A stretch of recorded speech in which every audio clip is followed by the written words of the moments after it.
This episode is brought to you by Vital Farms. Isn't it bullshit to have to question where your food comes from? At Vital Farms, you can trace your pasture-raised eggs all the way back to the source, the pasture.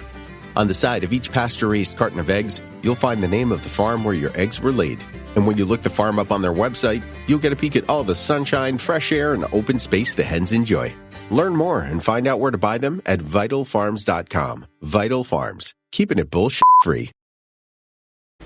This episode is brought to you by Klaviyo, the platform that powers smarter digital relationships. With Klaviyo, you can activate all your customer data in real time, connect seamlessly with your customers across all channels, guide your marketing strategy with AI-powered insights, recommendations, and automated assistance, deliver experiences that feel individually designed at scale, and grow your business faster.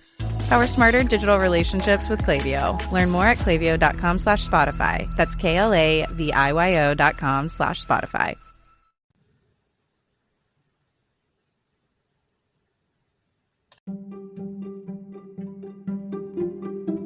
Welcome to the HCI family of podcasts. We're your source for personal, professional, and organizational growth and development. We share our own original research, explore industry trends, and interview executives and thought leaders from across the globe. Join us for practitioner-oriented content around all things leadership, HR, talent management, organizational development, and change management. Maximize your personal and organizational potential with the HCI family of podcasts.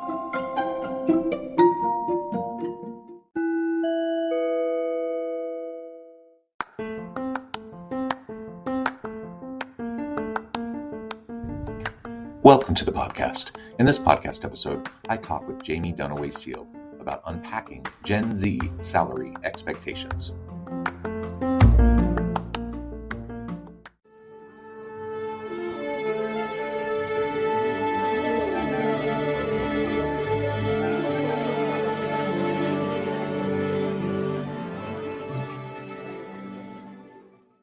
Jaime Dunaway-Seale, welcome to the conversation today. Thanks for having me. It is a pleasure to be with you. Welcome back to the podcast. We've talked before and you always have great insights. Today, we're going to be talking about a recent report and data analysis that you've done, unpacking Gen Z salary expectations. And I think from a comp and benefit standpoint, from a strategic... No, I think that sums it up pretty well. All right, very good. And remind me, where are you located? I'm located in Dallas, Texas. Wonderful. Texas. I'm joining you from the Salt Lake City area in Utah. Now, Jaime, as we get started, why don't you share a little bit of just background around this analysis, the survey results, and the report? Like why this report? Why now? Why is this something that you were focusing on? Right. This is the second edition of this report. And both years, we discovered that Gen Z really does not have a good grasp on what they're actually going to make 1 year out of college and even into mid-career. And, this is really important because, as they're, financial planning, they've got a lot of debt coming out of college and, they're looking for jobs and they're going to need to find a job that they can live on and save and pay off their debt. And if you don't have a good idea of what the salary range is for your field, you might really be in for a surprise. And so we just want to give, want kids to be as educated as they can coming out of college. Yeah. And, I love the idea of just giving everyone straight out of school a really great starting salary. I wish we could pay people more, but we also have to have a firm grasp on reality so that we can plan accordingly. And that's part of the challenge. It's part of the challenge of when students go into the university setting and choose a major. Reasonably, what can you expect? What's the cost of that education? What kinds of student loans are you going to have to take out? What can you expect reasonably from a salary in that career field? And we know that some careers just pay better than others. And I'm all for a broad liberal arts education. I'm all for the humanities and the social sciences. I'm a sociology undergrad myself. But it also comes with the realization, one of the reasons why I went on for grad school is because I knew that, graduating with a bachelor's in sociology alone probably wouldn't get me to where I wanted to be. Right. And so just having that understanding, I think, is just really, really important. I don't want to discourage any student from pursuing their passion or pursuing the field that they're super interested in. But you just have to understand what those realities are. Right. One of the interesting things we found in the study was that most students say that they think about salary when they're choosing a major, but sometimes when they get into it, they're like, this really isn't for me. So like engineering students, they're probably going to make a really good salary right out of college, but a lot of them, regretted their major. It could be that high stress environment, or, it's just not really interesting to them.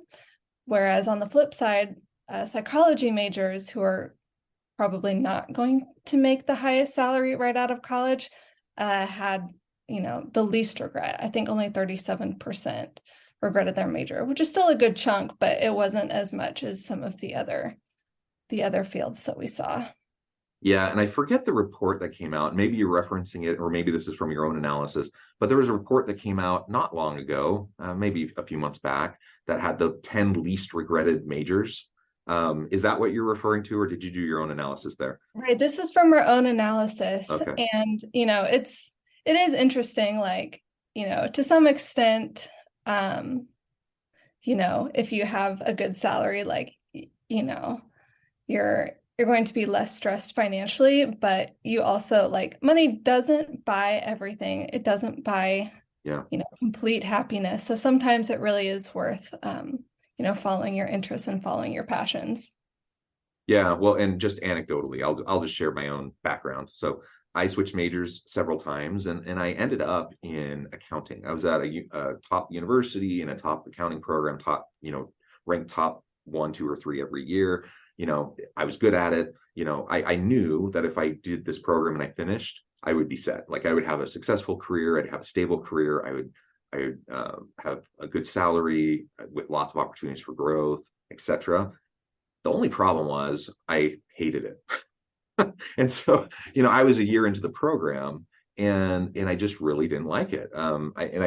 The more and more I thought about, like, this is what I'm going to slog through every day for the rest of my career, I couldn't envision it. And that's when I switched. I switched my major one more time. I went from this like top-notch accounting program to sociology, and people thought I was nuts for doing that.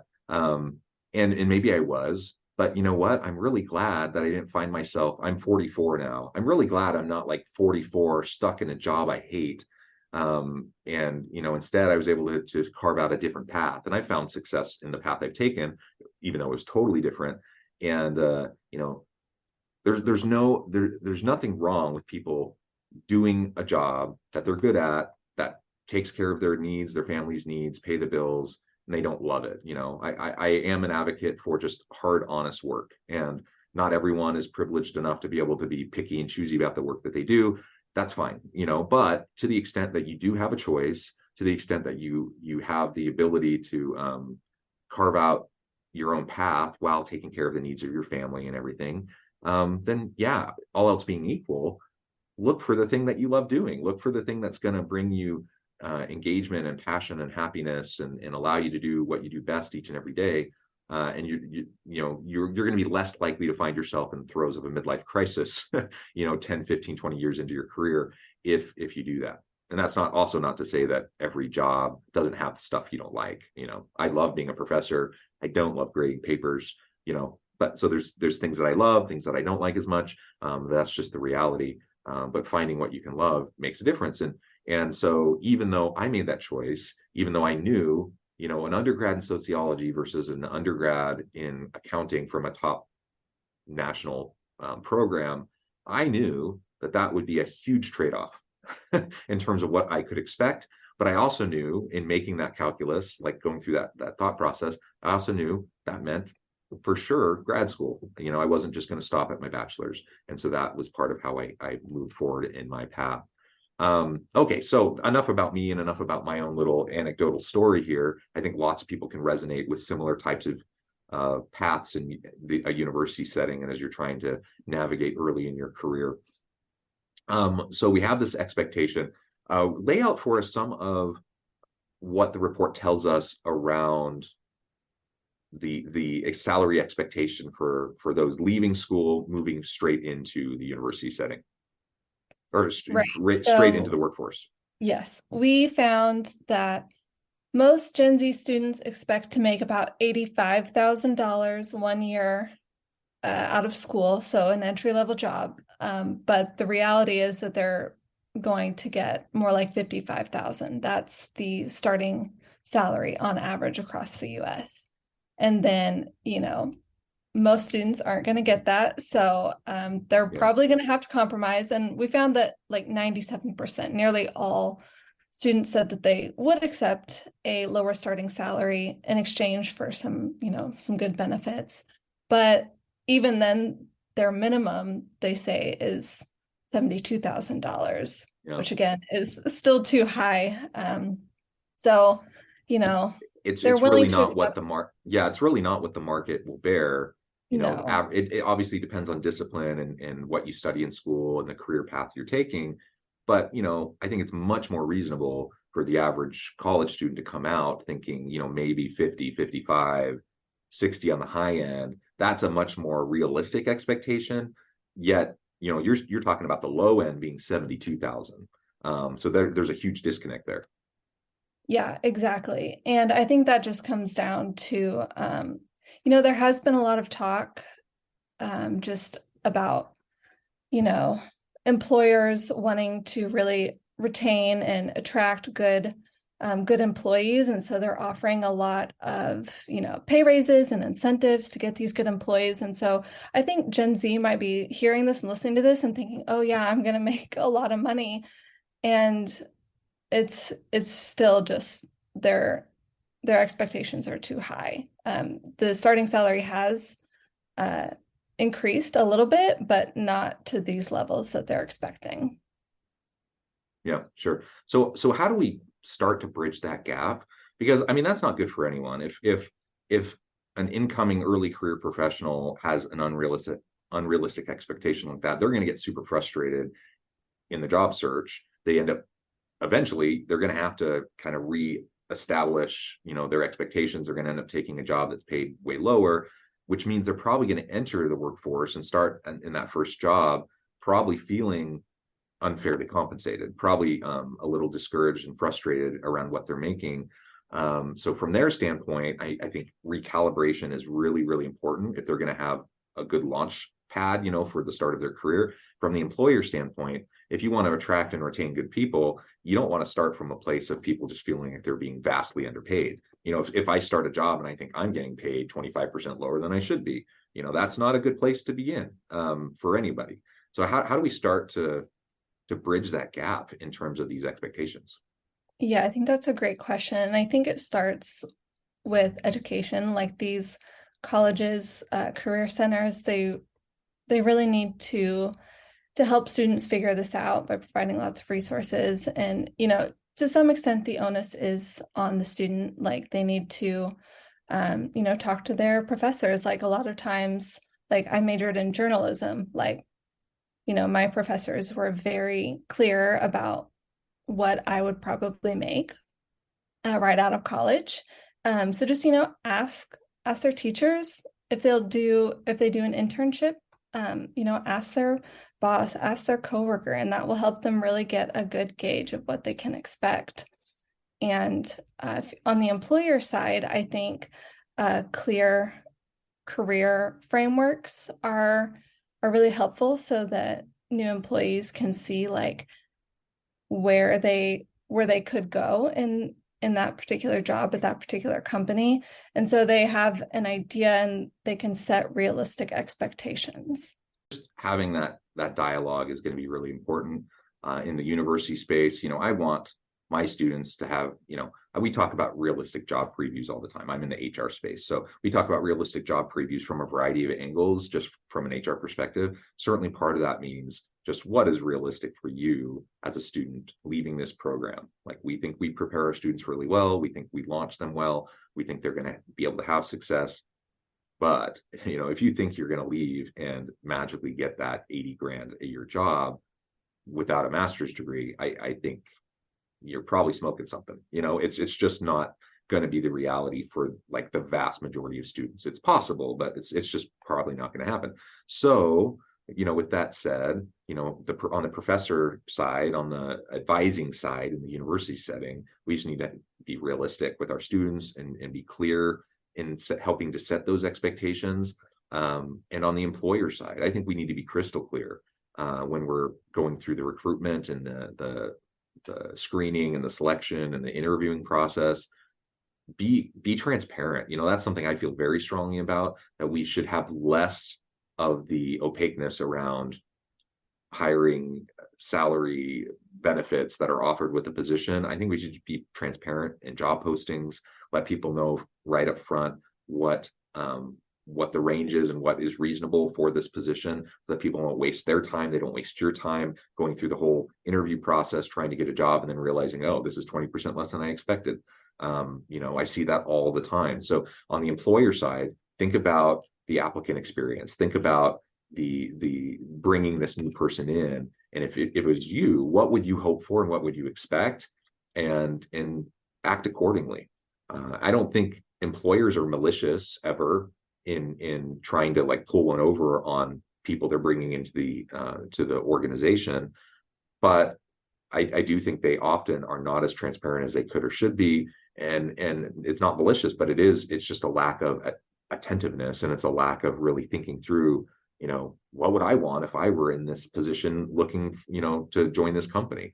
And most people would say, yeah, I would like some clarity around what the pay actually is, what the benefits are. I'd like consistency in how that's discussed throughout the process, so that if I do get selected, I can get onboarded and it's going to be a relatively smooth process.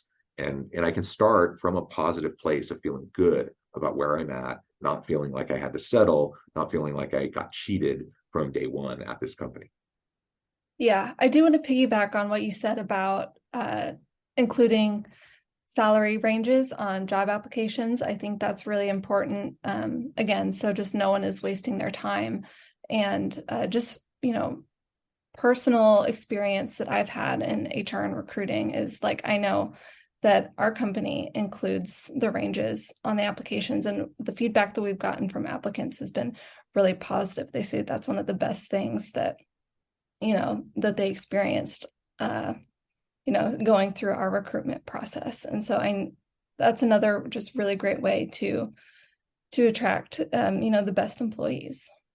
Good. Well, what are some of the other results that come out of this survey? Right. So we found that most students, they have unrealistic salary expectations, but they also have unrealistic expectations about how they're going to get a job and how they're going to just progress in that job. Like most students think that they're going to be promoted like within 1 year. The average is about 2 or 3.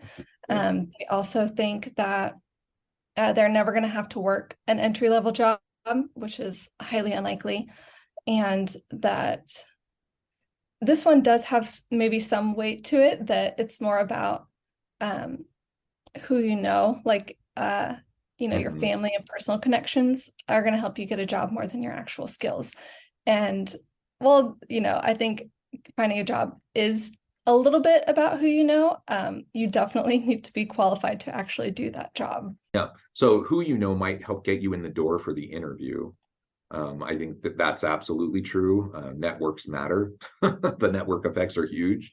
But unless your parent is like the CEO, that connection isn't going to help you get that job if you don't have the skill set to go along with it. So it might get you in the door for the interview or to be considered, have the start of the conversation. But if there are tons of really qualified people who have the skill sets and you don't, forget about it. Like, you're just not going to get selected. Businesses are too competitive.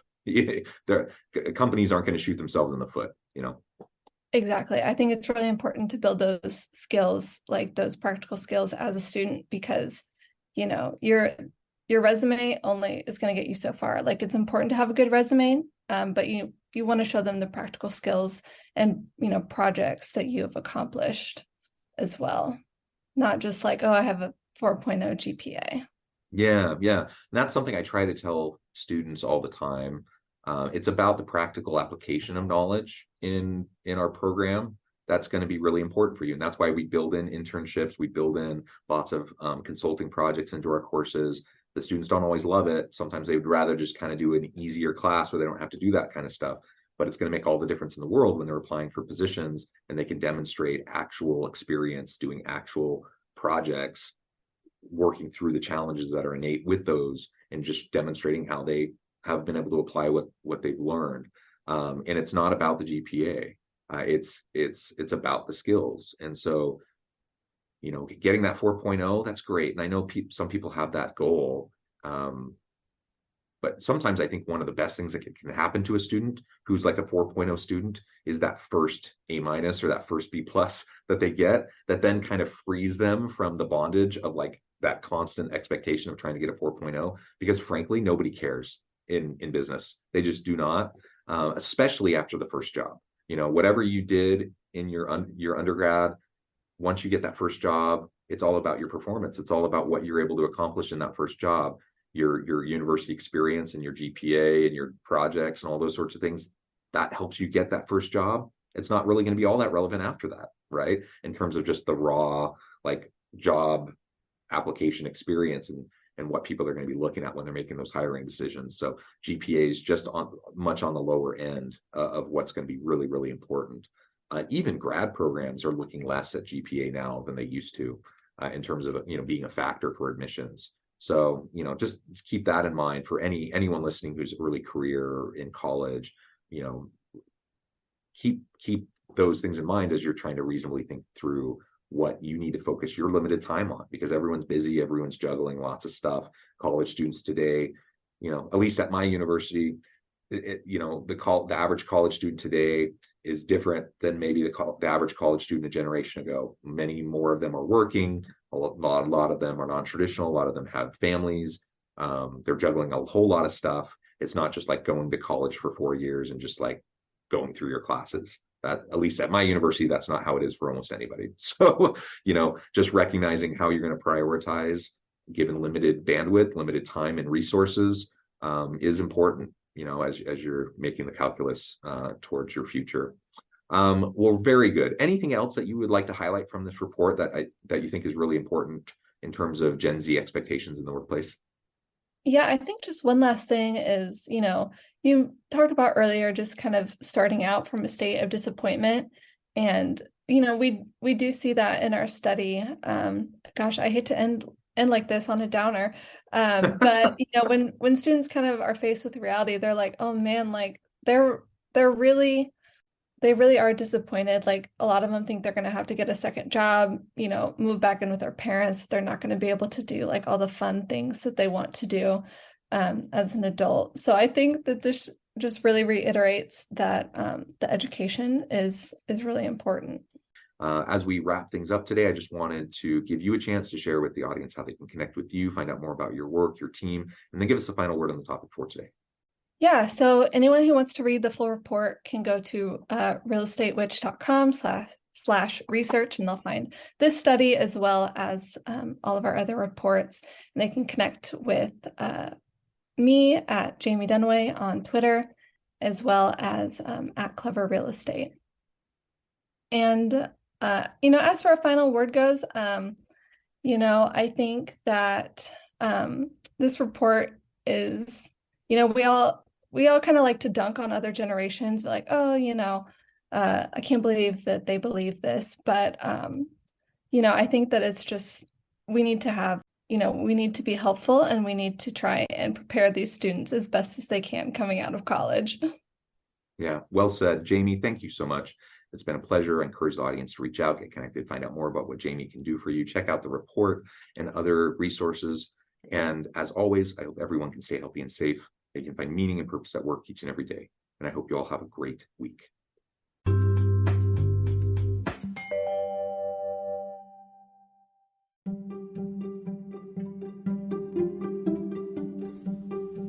Thanks for joining us for this episode of the podcast. We hope you stay healthy and safe, and please join us again soon.